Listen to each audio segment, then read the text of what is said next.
지난 한 주일을 지나면서 빨리 이 나라가 정상화되길 바라는 마음들이 아마 모두에게 있으셨을 겁니다. 그런데 여전히 아직도 뭔가 해결되지 않는 찜찜함들이 우리 가운데 있습니다. 하나님, 까불면 나한테 죽어! 라고 말했던 목사가 누군지 아시죠? 네, 정광훈이라는 사람입니다. 얼마 전에 제가 뉴스를 통해 그 시위 집회하는 현장을 이렇게 본 적이 있는데, 마귀들과 싸울지라 죄가 벗은 형제여 막 찬양이 울려 퍼집니다. 살아계신 주 나의 참된 소망, 찬양이 막 울려 퍼집니다. 그래서 그 앞에 나오는 이야기는 하나님 까불면 나한테 죽어, 윤석열을 지키십시다, 대통령을 지킵시다, 모든 이야기들이 선포되고 있었습니다. 왜 하나님이랑 마귀들과 싸우는 거랑 살아계신 주님을 노래하는 거랑 이 나라를 지금 힘들게 하고 어렵게 하는 대통령을 지키는 거랑 도대체 무슨 연관과 관계가 있는지 모르겠지만, 사람들이 그 앞에 서서 다들 태극기와 성조기를 흔들고 그 노래에 맞춰 그렇게 하는 모습을 보며, 이 기독교, 하나님, 그리스도교, 우리 종교, 예수 그리스도, 우리가 말하며 믿는 그 하나님에 대해, 우리의 예배에 대해 다시 한번 돌아보고 고민하는 시간이 저한테는 좀 있었습니다. 최근 기독교 기독교는 아니죠, 리서치하는 단체에서 교회를 다니지 않는 이들, 다시 말해 종교가 없는 이들에게 기독교에 대한 신뢰도가 얼마나 되는지 조사를 한 적이 있습니다. 충격적이게도 결과는 14%만이 기독교를 신뢰한다 라고 이야기를 했다는 겁니다. 지금 나는 종교가 없는데 종교를 가진다면 어떤 종교를 가지겠느냐 라는 질문에 불교, 가톨릭, 그리고 뭐 이렇게 기타 종교들이 있고 기독교가 거의 제일 밑에 분포할 정도로 한국의 기독교에 대한 이미지가 저 바닥을 기고 있습니다. 저는 뉴스로 그 장면, 그 정광훈이라는 목사도 아니죠. 왜냐하면 그 사람은 정식 교단에서 목사라는 인간을 받은 적이 없습니다. 그리고 그가 소속되어 있던 한국기독교총연맹에서 그 사람을 목사에서 제명한다고 이미 과거에 이야기한 적이 있습니다. 그래서 그 사람은 자기는 목사라고 부르지만 목사가 아닌 자입니다. 그런데 그가 나와서 하나님의 이름을 팔고 복음성가를 팔고 하나님에 대한 이야기를 하면서 많은 사람들에게 기독교에 대한 이러한 인식들을 심어주고 있는 일에 앞장서고 있다는 사실이 저에게는 매우 참담하다라는 생각을 가지게 됩니다. 실제로 많은 기독교 사회학자들은 지금의 대한민국의 기독교를 놓고 미래가 없다라고 도장을 찍었습니다. 한국 기독교는 미래가 없다. 왜? 지금 교회들마다 부흥한다고 얘기하는 교회들은 하나님을 알지 못하는 이들이, 하나님을 새롭게 믿는 자들이 교회로 몰려드는 것이 아니라, 예전에 교회를 좀 다녔다가 교회에서 상처받고 교회에서 문제가 있어 교회를 떠나 있던 사람들이 저 교회가 좀 괜찮다더라, 저 교회가 그나마 좀 볼만하더라 라는 얘기를 듣고 그 교회에 잠시 들르는 이들이 많기 때문이다라는 게 지금 교회의 정설입니다. 무슨 말이냐? 수평이동. 오늘 저 교회에서 예배 드렸는데 저 교회에서 상처받아 교회를 나왔는데 종교를 안 믿기는 좀 찝찝하고 뭔가 있으면 좋겠는데 저 교회는 괜찮다더라. 그러면 그 교회는 한번 가볼까? 라며 이동하는 사람들이 교회에 많다라는 겁니다. 지금 대한민국에서 일어나는 교회의 부흥이라고 말하는 거의 대부분의 이야기, 그 교회가 잘 된다, 그 교회에 사람이 넘쳐난다, 그 교회가 사람들이 좀 몰려온다라는 교회들의 거의 99%는 바로 이러한 수평이동에 있다라는 겁니다. 복음을 모르는 이들, 하나님을 알지 못하는 이들, 하나님을 단 한 번도 만나지 못했던 이들이 하나님을 믿는 사람들을 보며 그 사람들 때문에 하나님을 믿어야 되겠다고 생각하고 교회로 나오는 사람들의 비중은 정말 0.1%도 되지 않는다는 게 현실이라는 사실. 그러니 우리도 조심해야 합니다. 어느 교회가 후궁하더라, 어느 교회가 사람이 막 몰려오더라, 어느 교회가 잘 된다 하더라, 그러면 그 교회에 사는 프로그램, 그 교회에 사는 뭐 어떤 거, 그 교회에 사는 뭐 새로운 것 이런 거 갖다가 우리 또 해야겠다. 아닙니다. 그래봐야 결국 여기 있는 사람 저기로 옮기는 거고, 여기 앉은 분 저기로 옮기는 거고. 그럼 우리는 뭘 해야 할까? 우리는 어떻게 해야 할까? 교회는 그러면 이대로 그냥 몰락하는 걸 지켜봐야만 할까? 나 있을 때는 괜찮겠죠. 한 20년 살다가 30년 살다가 죽을 텐데, 그때까지야 지금보다 좀 적어지긴 하겠지만, 저야 괜찮지 않겠습니까? 그렇지 않습니다. 비극과 아픔은 사실 지금 우리가 돌아봐야 할 문제입니다. 그럼 우리는 무엇 해야 하는가? 나 괜찮으니까, 나 오늘 나쁘지 않으니까, 나 이번 주 예배 드렸으니까 오케이 나는 천국까지 라고 끝낼 수 있을까? 우리가 어디에 희망을 걸고 소망을 해야 하는가? 여기에 대한 질문이 사실은 지난 한 주 저를 좀 이렇게 고민하게 한 지점입니다. 그런데 그런 고민 속에 오늘 말씀이 주어졌습니다. 이사야 43장의 말씀인데요. 이 말씀 우리 다시 한번 볼까요? 제가 이 말씀을 읽으며 맞아, 그렇지 라는 생각을 했는데요. 우리 이 말씀 이사야 43장 1절부터 7절까지 말씀을 다시 한번 읽어보겠습니다. 야곱아, 너를 창조하신 여호와께서 지금 말씀하시느니라. 이스라엘아, 너를 지으신 이가 말씀하시느니라. 너는 두려워하지 말라. 내가 너를 구속하였고 내가 너를 지명하여 불렀나니 너는 내 것이라. 내가 물 가운데로 지날 때에 내가 너와 함께 할 것이라.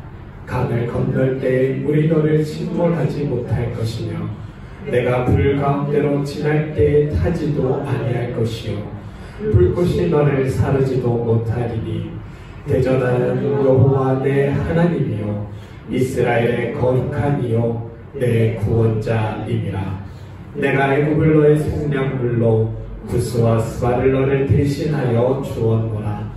내가 내 눈 속에 눈에 보배롭고 존귀하며 내가 너를 사랑하였은즉 내가 내 대신 사람들을 내어주며 백성들이 내 생명을 대신하리니 두려워하지 말라. 내가 너와 함께하여 내 자손을 동쪽에서부터 오게 하며 서쪽에서부터 너를 모을 것이며 내가 북쪽에게 이르기를 내놓으라. 남쪽에게 이르기를 가두어 두지 말라.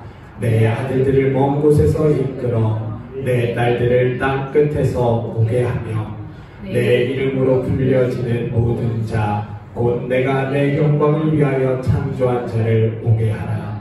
그를 내가 지었고 그를 내가 만들었느니라. 아멘. 제가 왜 이 말씀을 읽으며 희망을 느꼈냐 하면, 내가 너를 지명하여 불렀나니 너는 내 것이라. 너는 두려워하지 말라. 이것 때문이 아닙니다. 야, 걱정하지 마. 내가 네 미래 다 계획해서 거기에 대해 다 대비해 줄게. 야, 너 걱정하지 마. 교회 안 망해, 걱정하지 마, 그런 얘기가 아니라는 겁니다. 그것 때문에 제가 이 말씀을 통해 기대와 소망과 희망을 품었던 게 아닙니다. 내가 어떤 존재인가, 하나님이 나를 어떻게 바라보고 계시는가, 하나님이 나를 어떤 존재로 이곳 가운데 보내셨는가가 이 말씀을 통해 분명히 보였기 때문입니다.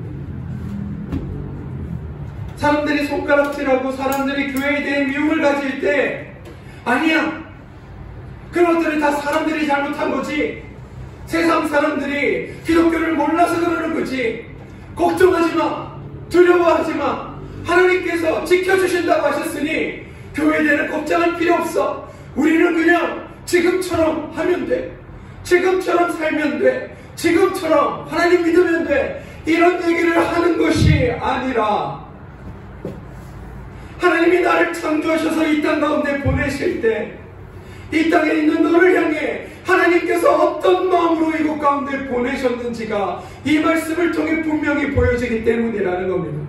그래서 우리가 하나님의 보내신 그 보내심에 합당한 자들이 된다면, 그 보내심의 뜻에 대해 분명하게 우리가 스스로 자각하고 스스로의 정체성을 세워가며 살 수 있다면, 그것이 우리를 새롭게 할 뿐만이 아니라 하나님을 믿지 않는, 그래서 기독교를 신뢰한다고 물어봤을 때 14%만이 기독교를 신뢰한다라고 대답했던 그 사람들 모두를 기독교를 우리는 전부가 다 신뢰합니다 라는 말로 바꿔낼 수 있는 힘이 바로 이 말씀 속에 있다는 것을 알게 됐기 때문입니다. 여러분, 이런 말이 있습니다. 교회 내부가 혼돈되고 어렵고 이게 내부가 막 그렇게 갈등이 일어나고 분열될 때 이거를 해결하기 위한 방법 중에 하나는 외부의 적을 만드는 거라고 합니다. 그래서 외부의 어떤 적을 딱 만들어 놓으면 이 혼란하던 내부의 문제들이 그 외부의 적을 향해 시선이 몰려가며 이 수습들이 대충 이렇게 아니 뭐 넘어가, 지금 이게 중요해? 저게 지금 더 중요하지? 라며 넘어간다고 합니다. 많은 기독교인들이 지금 우리의 어려움, 지금 이 갈등, 우리 안에 솟구쳐나오는 이러한 여러 가지 문제들을 사실 외부의 적에게 시선을 돌려서 그냥 대충 넘어갑시다, 적당히 합시다, 뭐 그냥 다 우리끼리 뭐 시끄러워할 필요가 뭐가 있어요 라고 넘어온 게 사실은 지금의 우리 모습입니다. 믿음도 신앙도 하나님에 대해 우리를 어떻게 생각하는지, 우리의 믿음이 어느 자리로 가야 하는지, 우리가 하나님의 말씀 중 어느 것을 따르고 또 어느 것 위에 서야 하는지에 대해 고민하지 않고 적당히 세상에서 주어지는 것들이 너를 풍부하게 하였으니, 적당히 세상에서의 성공이 대충 너희 가운데 주어졌으니, 적당히 너희가 이제 먹고 살만했으니 그만하면 되지 않았느냐, 그 정도로 그냥 타협하고 넘어가자라는 게 지금까지 우리 기독교의 모습이었다라는 겁니다. 그러다 보니 내가 신앙을 어떻게 싸워가고 나의 믿음을 어떻게 만들어가고 하나님을 어떻게 바라보며 내 신앙 안에서의 삶이 어떠해야 하는지에 대해서는 별로 고민하지 않고 살아왔습니다. 그냥 내 외부적인 문제만 해결되면, 내 자녀들이 좋은 곳에 채식만 하면, 오늘 내가 벌어먹고 살 수 있는 뭐 직장이 있으면, 내 월급이 그냥 문제없이 들어오면, 그냥 내가 살만한 집이 있으면, 적당히 친하게 지낼 만한 이웃이 있으면 그것이 그냥 적당히 된 것 아닌가? 그것이면 그냥 족한 것 아닌가? 믿음이고 신앙이고 하나님이고 그런 것 정도 주셨으니 그 정도가 우리의 믿음으로 족한 것 아니냐 라며 우리 스스로도 그냥 넘어왔던 게 지금에 이르렀다는 사실입니다. 우리는 한 번도 여러분 신앙 안에 치열하고 처절하게 우리의 믿음이 하나님 앞에 서 있는 나의 신앙이 내가 하나님을 바라보는 나의 눈이 하나님을 향해 서 있는 나의 자리가 어떠한지 고민하고 갈등하고 싸우고 이겨내고 하는 일들을 해본 적이 너무 오래되었습니다. 그냥 과거에 만났던 하나님의 그 영화로운 은혜, 언젠가 나의 가슴을 뜨겁게 해주셨던 하나님의 그 무한하신 사랑하심, 하나님께서 주시는 그 가슴 저리는 그 절절한 사랑의 고백, 그 과거에 느꼈던 그 고백에 매몰되어 오늘 나의 삶의 자리에서, 오늘 나의 신앙의 자리에서 하나님이 여전히 함께할 계심은 기억하지 못한 채 살아가는 게 우리의 모습이고, 그러다 보니 우리가 하나님 앞에 서 있는 자로서, 신앙을 가진 자로서 어떤 존재로 살아가는지를 잊어버리고 살아간다는 게 우리의 현실이고, 그 현실이 계속 지나다 보니 기독교는 기독교로서의 힘을 잃어버리고, 하나님의 말씀을 드러내야 할 우리는 하나님의 말씀으로 살아본 적 없으니 하나님의 말씀을 살아낼 능력도 잃어버리고, 그러다 보니 세상으로부터 저는 조롱과 모욕을 당하는 지경에 이르렀다는 게 우리의 현실인 겁니다. 저는 묻습니다. 여러분들은 신앙 안에서, 하나님 안에서 얼마나 처절하게 믿음의 자리를 지켜가며 살고 계십니까? 오늘 여러분의 삶을 이끄시는 하나님을 발견하기 위해, 오늘 내 삶에 동행하시는 하나님을 깨닫기 위해, 오늘 나의 삶에 이루시고 역사하시는 하나님의 일하심을 발견하기 위해 여러분들은 얼마나 그것들에 집중하며 살아가십니까? 나의 일어나는 일들 속에, 나의 삶 속에 이루어가시는 하나님이 어디 있냐고 여러분들이 기도하며 주님을 찾으신 적은 얼마나 되십니까?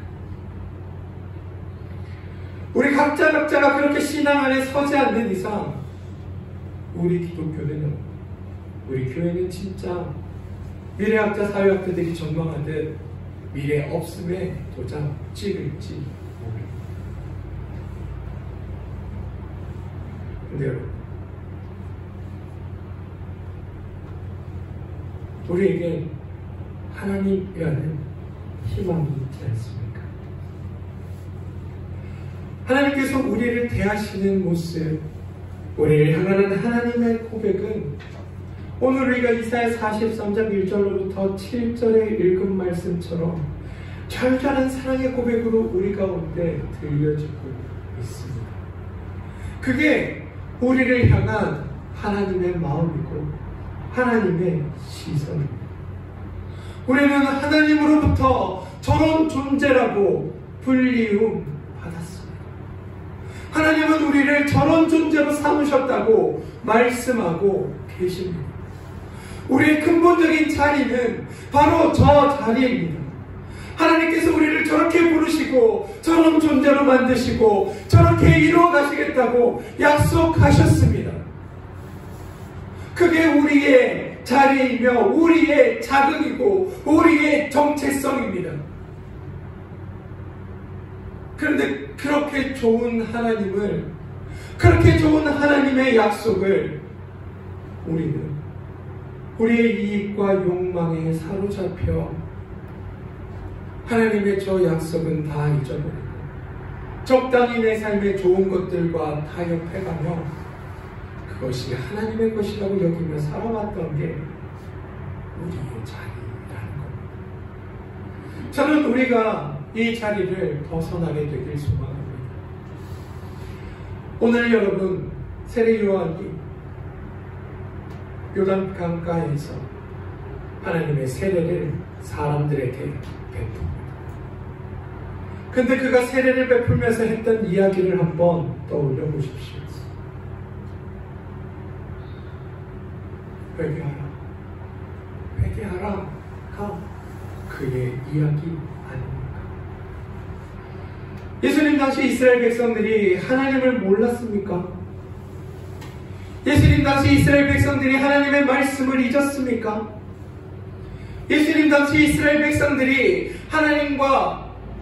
하나님에 대해 아무런 지식이 없는 채로 살아왔던 존재들인가요? 그렇지 않습니다. 그들은 늘 하나님 말씀 가운데 서 있었고 하나님의 율법을 지키기 위해 애썼고 하나님의 말씀을 지켜내기 위해 수고하며 노력하며 살았던 자들입니다. 그런데 그를 향해 세례요한은 회개하라라는 선포를 전합니다. 왜냐하면 그들이 하는 모든 행위가 하나님의 말씀대로일지는 모르나 하나님의 뜻과는 전혀 어긋나고 하나님의 뜻과는 상관없는 삶을 살았기 때문입니다. 오늘 하나님을 믿는 우리 그리스도인의 자리가 하나님의 말씀대로 사는 자리일지는 몰라도 우리의 삶은 하나님과 무관하고 하나님과 관계없고 하나님과 멀어져 있기 때문에 우리가 여전히 귀 기울여 들어야 할 저 이야기, 회개하라는 그 이야기 속에 우리가 귀 기울여야 한다는 겁니다. 무엇을 회개할 것인가? 내가 어제 잘못을 저질렀습니다. 내가 어제 악한 일을 행했습니다.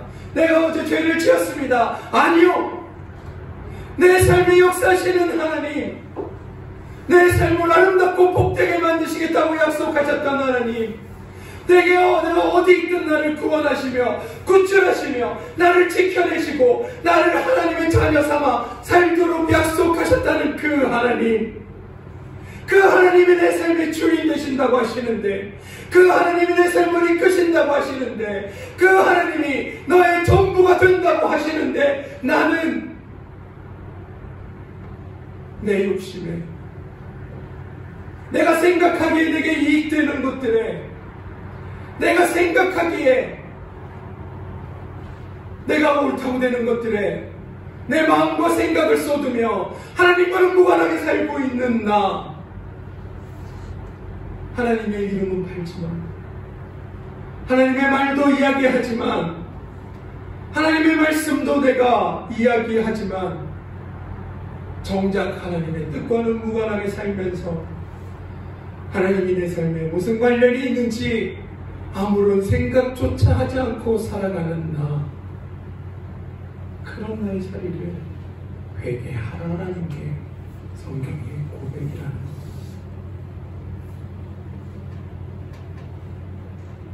정강물을 보면 저 나쁜 욕할 수 있습니다. 그런데 동시에 그런 나는 하나님 앞에 하나님을 바라보며 주님의 사람으로 살고 있는가? 그런 나는 하나님의 말씀을 내 가운데 처절하게 살아내기 위해 나는 애쓰고 있는가?